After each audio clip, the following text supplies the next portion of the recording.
Ya, kembali lagi bersama kami di tugas video arsitektur enterprise dengan saya Lutfi dan 3 teman saya, Ismail, Arik, dan Dwi. Di sini kami akan mulai menjelaskan mengenai information system arsitektur, di mana kita akan berfokus pada tahap-tahapnya. Nah, di tahap 1 sendiri, itu dibagi menjadi 5 tahap kecil, di mana tahap pertama adalah menentukan proses modeling yang akan digunakan pada nantinya. Lalu yang kedua adalah mengidentifikasi katalog yang ada. Yang ketiga, mengidentifikasi metrik untuk mengukur keberhasilan.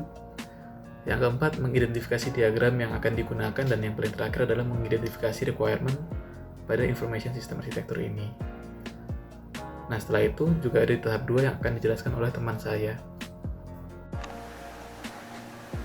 Ya, yang berikutnya adalah step kedua. Yang step kedua itu adalah kita akan mengembangkan dari arsitektur aplikasi yang bersifat garis dasar atau yang sekarang enterprise itu punya. Ya, pada tahap ini kita akan membuat arsitektur dasar dari aplikasi yang saat ini dimiliki oleh enterprise. Nah, pada baseline application arsitektur ini melingkupi dari artefak-artefak dari perspektif-perspektif yang relevan mengenai aplikasi tersebut yang bisa memenuhi fungsi bisnis dan data yang ada di enterprise tersebut, termasuk hal-hal yang lebih ke arah konseptual dan logikal.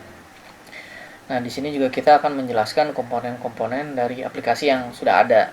Nah, berikutnya adalah kita akan mengembangkan dari arsitektur target dari sisi aplikasi yang dibutuhkan dalam yang tentu jelas dibutuhkan dalam mendukung architecture vision atau visi arsitektur dan arsitektur target yang sebelum-sebelumnya sudah dibuat dari sisi bisnis dan data. Nah, pada step yang berikutnya adalah yang keempat, yaitu kita akan melakukan yang namanya analisis kesenjangan. Dari sini pada tahap ini kita akan mengidentifikasi kesenjangan yang ada pada arsitektur dasar terhadap arsitektur target yang ada. Dan pada tahap ini juga kita akan memverifikasi model-model yang sudah dibuat, artefak arsitektur yang ada terhadap konsistensinya, konteksnya dalam hal konteks dan akurasi terhadap arsitektur vision dan arsitektur baseline. Nah, yang berikutnya adalah kita akan mendefinisikan komponen-komponen dari kandidat roadmap. Nah, di sini maksudnya komponen itu adalah buat roadmap pada fase opportunities dan solution, yang dimana kita akan membuat arsitektur roadmap dalam berbagai sisi bisnis, data, application, dan teknologi.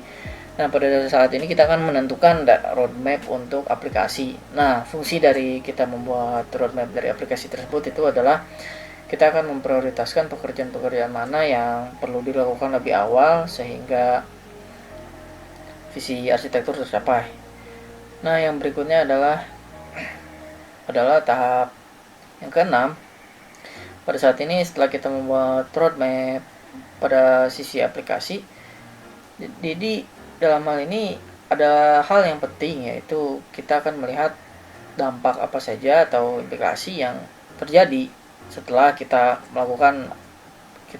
membuat arsitektur aplikasi ini yang terjadi di luar domain aplikasi. Nah, pada tahap ini juga artefak arsitektur lain juga perlu diperhatikan, hal-hal yang misalnya apakah dalam arsitektur aplikasi ini menciptakan suatu dampak kepada arsitektur lain dalam hal bisnis dan data yang sudah dibuat. Udah gitu, apakah ada perubahan-perubahan yang sudah dilakukan, perubahan-perubahan yang dilakukan pada arsitektur aplikasi ini dapat mempengaruhi arsitektur lain, dan adakah kesempatan yang bisa dimanfaatkan yang muncul dari arsitektur aplikasi ini terhadap pekerjaan-pekerjaan yang ada di unit-unit lain di organisasi tersebut. Yang selanjutnya adalah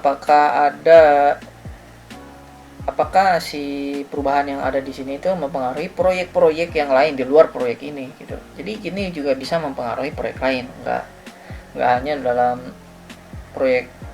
fokus satu proyek ini gitu. Nah, udah gitu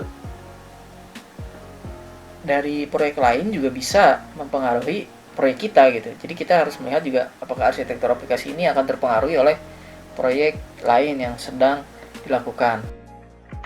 Ya, step ketiga adalah conduct formal stakeholder review, mengecek kesesuaian proyek arsitektur dengan teknologi arsitektur dipropose. Nah, di sini juga bisa mengecek dampak dari aplikasi arsitektur yang kita buat. Apakah bisnis dan data harus menyesuaikan dengan aplikasi tersebut.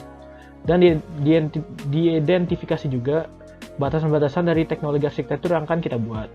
Lalu masuk ke step 8, yaitu finalisasi aplikasi arsitektur.